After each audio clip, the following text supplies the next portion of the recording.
Sa mapagpalang hapon sa ating lahat. Ngayong hapon ay tatalakayin natin ang isa sa mga huling paksa ng linggong ito, ang estratehiya sa pagpapadaloy ng usapan. Noong nakaraan ay natalakay natin ang komunikasyong verbal na kung saan tinalakay dito ang dalawang anyo ng komunikasyong verbal, ang pasalita at sulat. Gayon din na natalakay natin ang mga katangian nito at gayon din kung kailan natin gagamitin na naangkop ang komunikasyong pasulat at komunikasyong verbal, komunikasyong pasalita. Gayun din ay natalakay din natin ang komunikasyong verbal na kung saan nalaman natin na halos napakalaking bahagda ng ating pagkikipag-usap o yung konteksto ng komunikasyon natin ay kinasasangkutan siya ng mga di-verbal na uri ng komunikasyon. Katulad na lamang ng kumpas ng kamay, katulad din ng kilos ng katawan, ay nakikita natin o nagagamit natin sa pang-araw-araw na komunikasyon. Ngayon naman ay dumako tayo sa estratehiya kung paano nga ba padaluin ang usapan.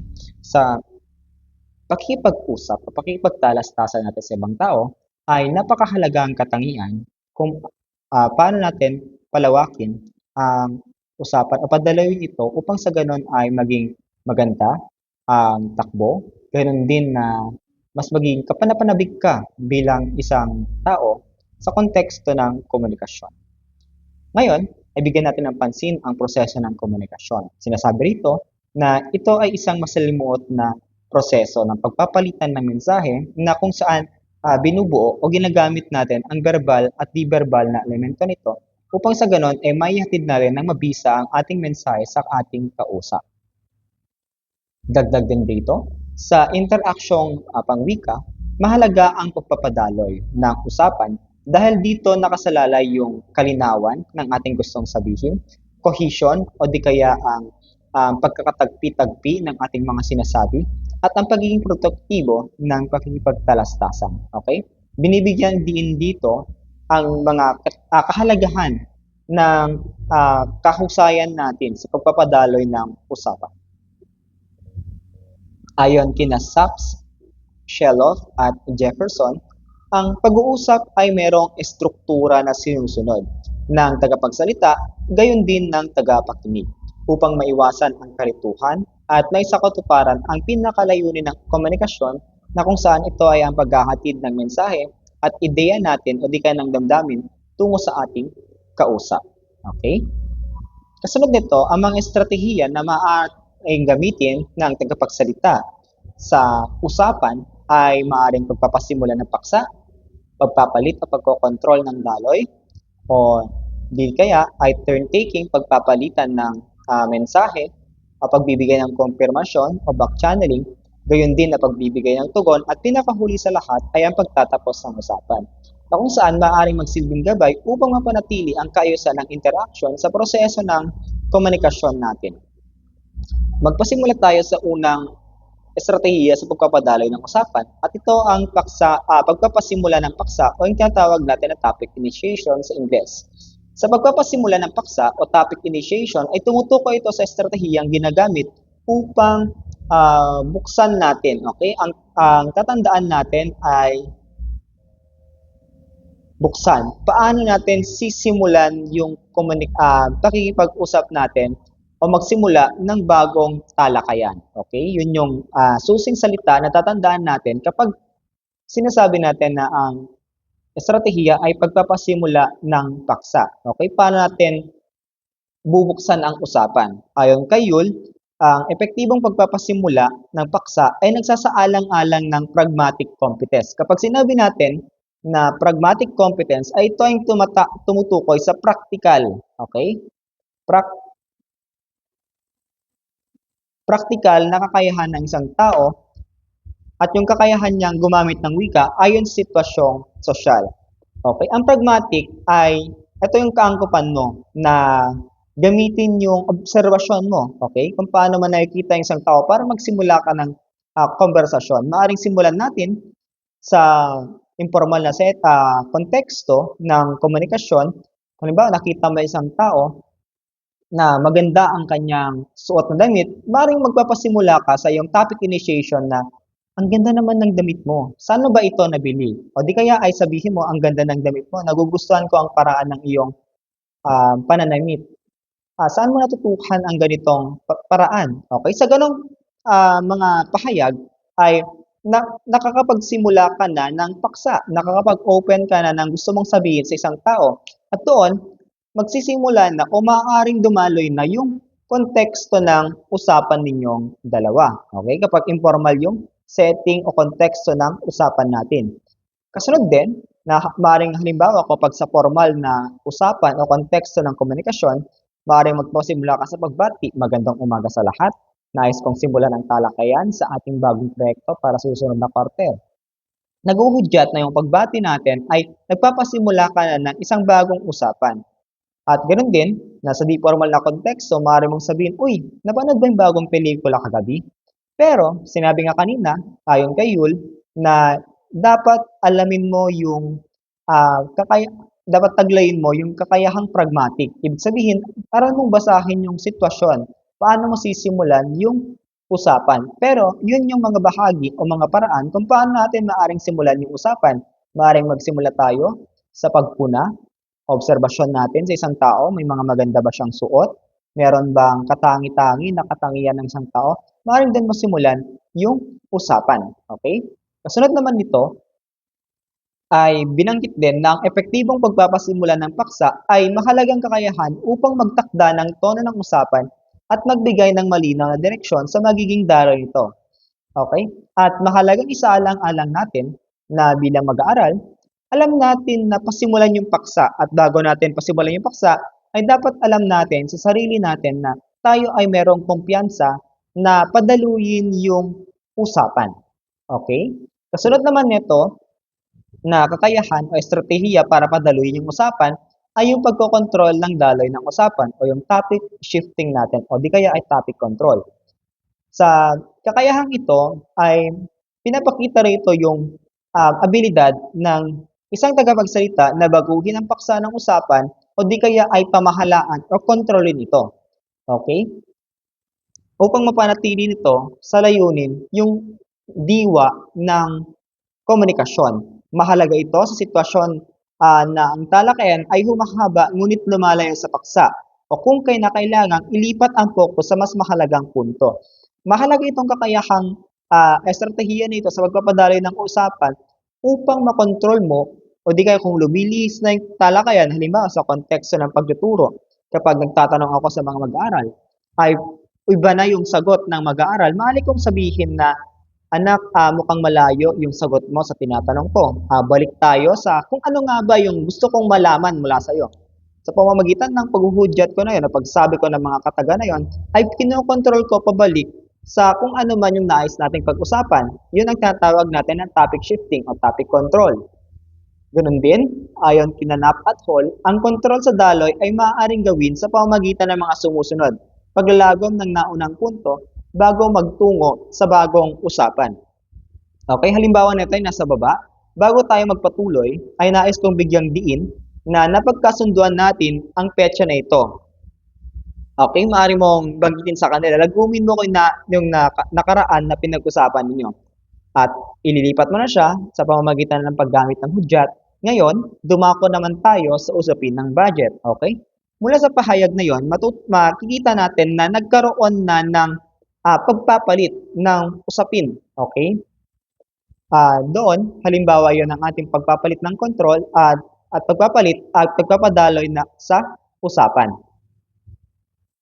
Ganon din, ayon kina Knapp at Hall, ang kontrol sa daloy ay maaring gawin sa pamamagitan ng mga paggamit din ng mga transisyong pananalita, kagaya na lamang ng samantala, tungkol naman sa bago ko makalimutan. Okay? Yung mga pahayag na yun, maaari siyang maghudyat na lilipat sa bagong paksa o di kaya ay ibalik sa nakaraang usapan o talakayan.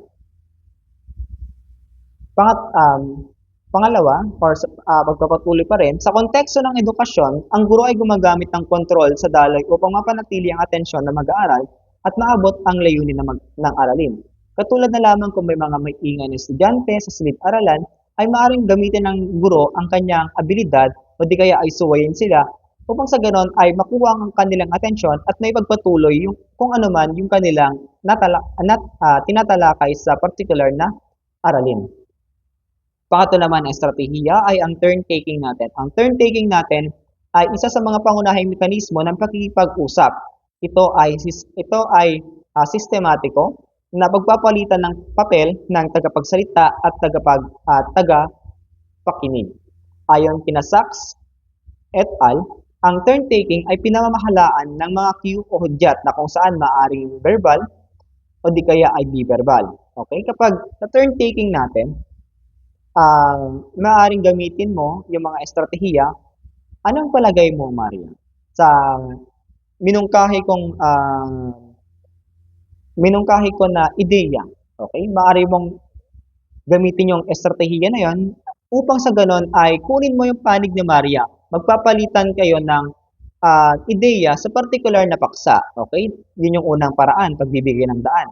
Pangalawa naman ay ang pagdaragdag ng tugon. May dadagdag lang ako sa sinabi mo, di ba? Turn-taking na yon, nagpapalitan kayo. Habang nagsasalita si Juan, nais kong ipanukala ang ganitong particular na proyekto sa ating barangay sa susunod na buwan. Maaari mong isingit sa pagdaragdag ng buwan. Juan, may dadagdag lang din ako patungkol sa sinabi mo. Okay? Na gagamit natin yung estratehiyang turn-taking. At pangatlo naman ay pagpapatuloy sa pagsasalita. At dito, ginagamit na ang mga filler tulad ng sa totoo lang, upang ipahiwatig na hindi pa tapos yung ideya at dadagdagan mo pa yon o di kaya ay sisingitan mo yung kanyang sinabi. Sa turn-taking, mahalagang isaalang-alang natin ang balanseng pagpapalitan ng usapan upang maiwasan ang dominasyon ng isang kalahok at magbigay boses ang lahat ng kasali. Lalong-lalo na kapag formal o di kaya ay pagpupulong yung paraan ng pag-uusap. Mahalaga na yung presider ng pagpupulong na yon ay alam niyang kunin yung mga opinion o suggestion ng mga tao na nasa paligid niya. Pang-apat, pagbibigay ng kumpirmasyon o back channeling. Sa back channeling naman natin ay tumutukoy ito sa estratehiyang ng pagpapadaloy ng usapan tungkol sa mga kilos o tunog na ginagawa ng tagapakinig upang ipakita niya na nakikinig at inuunawa niya yung sinasabi ng kanyang kausap. Maaring ito ay nasaan yung verbal, kagaya na lamang oo, tama, talaga ba? O di kaya ay mga di-verbal na halimbawa nito, kagaya na lang ng pagngiti, pagtango, o di kaya ay pagtaas ng kilay. Okay? Ang back channeling din natin, ayon kay Duncan, ay ang mga back channel cue ay binibigyang diin na mahalaga sa pagpapanatili ng daloy ng usapan sapagkat binibigyan ito ng feedback o tugon yung mga mensahe na tinatanggap at inuunawa. Sa kulturang Pilipino ay karaniwan na ginagamit ang pag-uulit ng mga affirmative word o mga salita kagaya na lamang ng opo, sige po, bilang tanda ng respeto at pagsang-ayon sa sinasabi ng isang particular na tao sa kanyang ideya o suggestion. Panglima naman ay responding. Sa responding naman ay pinaliliwanag dito ay ito yung pagbibigay ng tugon sa pagbabalik ng tagapakinig sa mensaheng ibinabahagi ng tagapagsalita. Maaring ito ay pagsang-ayon na binibigyan mo ng, halimbawa, nagtanong ng isang tao sa iyo. Sa pagsang-ayon o pagbibigay ng tugon, inaasahan na magbibigay ka ng isang reply sa kanyang hinihinging sagot sa kanyang tanong. Halimbawa, sang-ayon ako sa punto mo tungkol sa oras ng pagpupulong. Ganon din na maaari mong gamitin yung responding sa anyo ng pagtutol, katulad na lamang ng naunawaan ko ang sinasabi mo. Subalit sa tingin ko, mas mabuting kung na ganong paraan. Hinuhudyat mo na tumutugon ka sa kanyang sinabi na ngunit merong itong pagtutol. Ganon din na pagdaragdag ng impormasyon na aring magsabi ka na dagdag pa riyan, batay sa ulat, tumataas ang bilang ng kalahok. Okay? Ano nga ba ang kinaibahan ng responding sa ating turn-taking? Sa responding kasi, maaaring maghudyat ito ng isang sagot. Nag-e-expect ka lang ng isang sagot mula sa mga kinakausap mo. Samantala, sa turn-taking kasi, maaari silang magpalitan ng dialogo o ideya. Matagal yung proseso ng turn-taking. Samantalang sa responding, tumutugon ka sa particular na tanong. Maaring ito ay magtapos sa isang linya o di kaya ay isang particular na sagot. Maaring pagtutol, pagsang-ayon, o di kaya ay pagdagdag ng impormasyon. Ang back channeling naman natin ay sinasabi lamang dito na nagbibigay ka lang ng affirmation mo or tugon sa particular na sinabi ng isang tao. Ayon kay Tannen, ang kalidad ng tugon ay nakakaapekto sa rapport o relasyon sa pagitan ng kalahok at sa direksyon o kabuuang direksyon ng usapan. At panghuli naman ay ang pagtatapos ng usapan o conversation closing. Sa estratehiyang ito ay binibigyang diin ang konteksto ng pakikipag-usap ay kung kaya mong simulan o buksan ang usapan ay kaya mo rin dapat itong tapusin. At hindi lamang hindi biglaan at hindi nakakalikha ng tensyon. Ang malinaw na pagtatapos o paglalahad na tapos ng usapan ay nagpapakita ng respeto mo at gayon din ng professionalismo mo lalo na sa formal na konteksto katulad na lamang ng pagpupulong. Kapag nagpasimula ka ng pagpupulong, ay dapat isara mo rin ito, i-adjourn mo rin yung meeting. Ganon din na kapag sa informal na setting natin, ay kapag nais mo na isara yung usapan niya sa kaibigan mo, maaari kang maghudyat na paalam na, siguro pagpatuloy na lang natin bukas yung ating usapan, mga ganito ganyan, naghuhudyat na gusto mong wakasan yung naging pag-uusap ninyo. Okay, maaaring gamitin yung mga sumusunod na ito na pre-closing signal katulad na lamang yung sa kabuuan na pagkasunduan natin ang mga pangunahing punto na ito. Gayon din na pagbibigay ng pagpapahalaga o valuing, salamat sa oras mo, naging malinaw ang lahat sa akin. O di kaya ay pagkanyaya para sa susunod pa na usapan. Katulad na lamang ng magkita ulit tayo sa susunod na linggo para sa update sa mga naging usapan natin.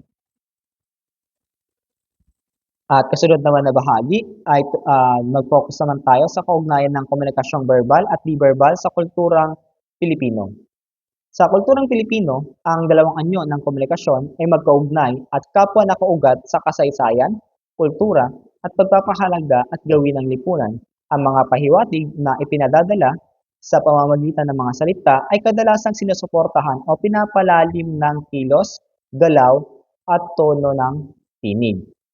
Ayon kay Hall, ang mga kulturang gaya ng Pilipinas ay maaaring ituring ng mga high-context culture kung saan mahalaga ang konteksto, relasyon, at di-verbal na pahiwatig upang lubos na maunawaan ang kabuuan ng mensahe na nais ipahayag ng isang tao. Ang mga sumusunod ay mga halimbawa ng ilang konteksto sa ating kultura na kung saan gumagamit ng verbal at di-verbal na pahayag sa komunikasyon. Una, pagpapakita ng paggalang. Sa kulturang Pilipino, ang pagpapakita ng respeto ay sabayang isinasagawa sa pamamagitan ng verbal at di-verbal na paraan. Halimbawa, pag babatiin mo isang tao, magandang gabi po, Ginoong Ipurong, at tapos magmamano ka, hudyat na pagrespeto sa isang tao na kung saan pinapakita mo na isinasagawa mo ng sabay yung verbal at di-verbal na aspeto ng komunikasyon natin. Sunod ay ang pagpapahayag ng damdamin sa hindi direktang paraan. Kilalang kilala ang mga Pilipino sa estilo na hindi direkta ang pagpapahayag ng komunikasyon. Ginagamit ang mga kohesyong grammatical upang hindi masaktan ng kausap o di kaya ay mapanatili ang pagkakasundo. Gumagamit sila ng mga malumanay na pananalita at gayon din ng mga pagpapahiwatig ng kilos upang ipahatid sa kanila yung kanilang gustong sabihin. Sa verbal ay maaaring gamitin ang baka pwede nating subukan ang ibang paraan. Pinapahiwatig mo dito gamit yung tono mo, paano mo sabihin yung mensahe na hindi mo gustong saktan yung damdamin, di ba? Hindi mo nagustuhan yung ideya ng isang tao. Maaaring sabihin mo ito sa malumanay at maayos na paraan. Sa di-verbal naman, maaari mong ipakita sa pamamagitan ng pagngiti, mahinang pagtawa, o di kaya pagtaas ng kilay upang magbigay ng cue o hudyat sa tunay na saloobin. Okay, maaring sa isang pagpupulong, maaring hindi tuwirang sabihin ng empleyado na mali ang ideya ng kasama. Maaari mong gamitin yung pagbibigay ng mungkahi na may kasamang banayad na ekspresyon ng mukha para hindi natin masaktan yung damdamin ng tao na nag-suggest o nagsabi ng mga particular na ideya na yon. Pangatlo naman ay ang pagsasabi ng damdamin sa harap ng pamilya. Lalong-lalo sa Pilipinas, ang pamilyang Pilipino ay expressive sila sa kanilang pagmamahal at gayon din na nagpapamalas ng malasakit na kung saan sinasamahan ng di-verbal na kilos tulad na lamang ng pagyakap, paghaplos sa balikat, at gayon din ang pagbibigay ng pagkain para ipakita natin o yung nararamdaman natin sa harap ng ating pamilya. Okay? Maaaring yung mga simpleng sinasabi natin, mag-ingat ka sa biyahe, naghuhudyat ng tunay na nararamdaman mo na iniingatan mo yung isang tao. Gayon din yung paghahanda ng baon, pag-aabot ng payong, at yung pagsama hanggang sa sasakyan ay pinapakita mo yung damdamin mo na ikaw ay concerned sa miyembro ng pamilya mo. Gayon din na sa pamamagitan ng pagpapamalas ng ganitong paraan, ang wika at kilos ay nagsasanib upang ipakita ang malasakit at pagkalinga sa isang tao. Bagamat magkaugnay, ay may mga pagkakataon na nagkakaroon ng kontradiksyon sa pagitan ng sinasabi at ipinakikita. At ito ay tinatawag na mixed message o mixed signals. Sa ating kultura, karaniwang ito, lalo na sa mga sitwasyong may kasamang pahiwatig o pag-iwas sa direktang pagtanggi. Okay? Dito na nagtatapos ang ating talakayan sa paksang ito. Mahalaga na isaalang-alang natin na dapat alam natin ang angkop na estratehiyang gagamitin natin kung nais nating padaluin yung usapan. Mahalaga din na isaalang-alang natin yung kakayahang pragmatic natin upang sa ganon ay alam nating gamitin ang angkop na estratehiya sa angkop na sitwasyon at hindi masayang yung effort natin sa gusto nating sabihin sa kausap natin. At diyan na nagtatapos ang ating talakayan sa paksang ito. At kung meron kayong nais itanong, ay maaari lamang itong iparating sa akin. At diyan na nagtatapos ang ating talakayan. Maraming salamat sa iyo.